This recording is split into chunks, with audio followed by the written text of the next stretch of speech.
Hey family, it's time to work on the order. Today we have a handbag cake and it's my first time doing this particular design, so I'm very excited. Handbag cakes generally aren't very big because you want them to look like the actual thing. Although they're pretty small, they do take a lot of steps. When possible, I always print out like a template of what I'm working on so I can have something to compare it to. The first thing I did was took my 9x13 sheet cake and I cut it into 3 equal parts. I also baked the 8x8 inch square because I knew I was going to need a little bit more height.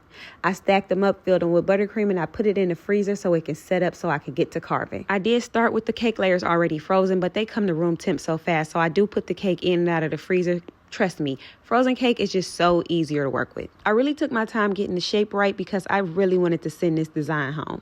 Once the shape was perfect and to my liking, I went in with my buttercream and then I put it in the freezer so it could set up a little bit more.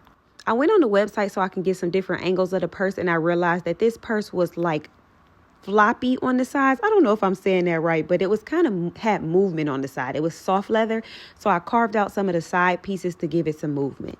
Now it's time to put the detail in. I covered the top with some black fondant and then I went in with some yellow on the sides. When I say I went on the internet and pulled every angle of this purse, so he did want the cake to be yellow.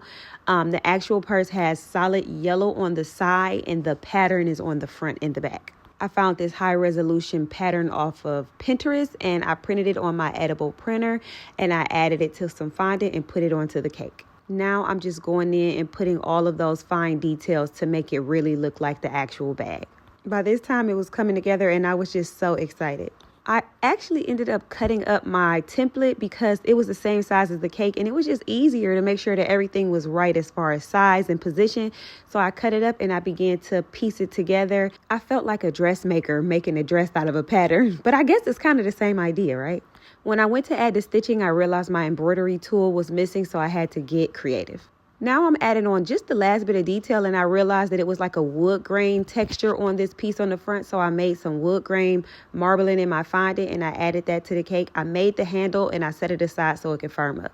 I then added some pearls to be the little studs up the front. These are edible silver pearls and I added some edible silver onto the little clasp piece on the bottom to make it look like metal. My client asked the bag to have money on it, so I added some money and he wanted it surrounded by a dozen cupcakes with the silver and white print as well. I added the cupcakes, frosted them, put the toppers on, and y'all, this cake ended up being so much better than I could have imagined. This is what it ended up looking like and I am obsessed. For my first time, I couldn't ask for a better outcome. I really wanted it to look like the real thing, so I focused on those small details and I think they came out perfectly. I'm so appreciative when my clients trust me with their special occasions, so major thank you.